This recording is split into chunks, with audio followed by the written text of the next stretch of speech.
Šis video būtu no sērijas mazs cinīts gāž lielu vezumu, jeb super noderīgi aksesuāri jūsu instrumentiem. Čau visiem!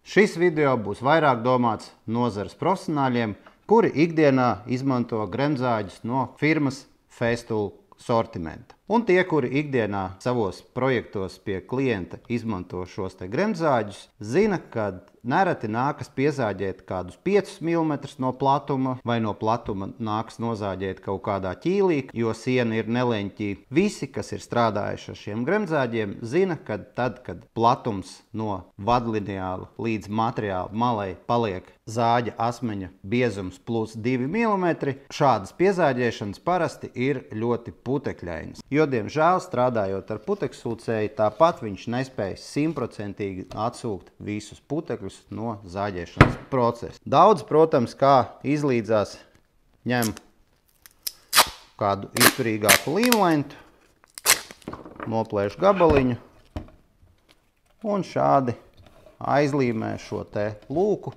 lai tādējādi, tad, kad jūs strādājat ar puteksūcēju, maksimāli tiktu sūkti putekļi no šī te zāģa aizsarga. Taču tie, kas tieši izmanto Festool gremzāģus, es jums gribētu pastāstīt, ka Festool sortimentā jau krietnu laiku ir šāds te aksesuārs. Saucas APSA TS55. Tagad jaunāka versija ir arī APSA TS55 slīpsvitra 60. Šis aksesuārs ir paredzēts TS un TS60 gremzāģiem, kas darbojas uz vada, kā arī gremzāģiem, kas ir TSC, kas darbojās no akumulātora baterijām. Iegādājoties šo aksesuāru, komplektā nāk arī speciāls skrūvs, ar kurām jums ērti šo te aksesuāru uzmontēt uz jūsu zāģi. Notiek tas pavisam vienkārši. Līdzīgi kā paralēlā vadotne, ir speciālas vietas pēdā, kurā jūs iemontējat šo te aizsagu iekšā, un šeit ir divas skrūvītes, viena ir priekšpusē, otra ir aizmugurē, un šādi šis aizsags uzmontējās uz zāģi. Kā redzat, nosedz pilnībā šo te aizsagu atvērumu, kā arī ir līdzens līdz pat zāģējumam materiālam, kā arī netraucē, ja jūs strādājat ar vadlineālu. Kā redzat video, zāģējot jau ar šo te aizsagu, nav vairs praktiski necik šie te smalkie putekļi, ir tikai nedaudz rupjā skaida, kas ir pietiekami smaga un uzreiz nokrīt turpat zemē un nekur pa telpu nelido.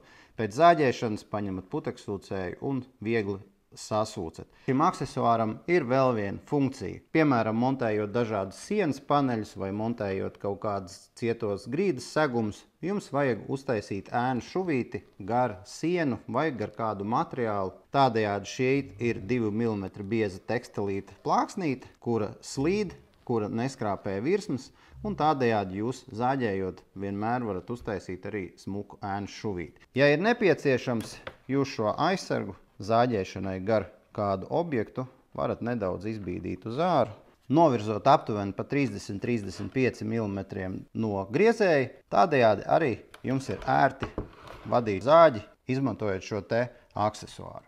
Jāsaka, ka šo aksesuāru praktiski es nost neņemu, jo zāģi es pamatā izmantoju pie klienta dažādu mēbeļu montāžā, un, protams, man gribās strādāt tīri, jo esmu diezgan slings, un automātiski man mazāk gribas pēc tam kaut ko aiz sevis vēl vākt. Kāpēc to darīt, ja es to varu izdarīt uzreiz darba procesā? Par tīru darba vidi un uz tikšanos nākamajos video. Čau!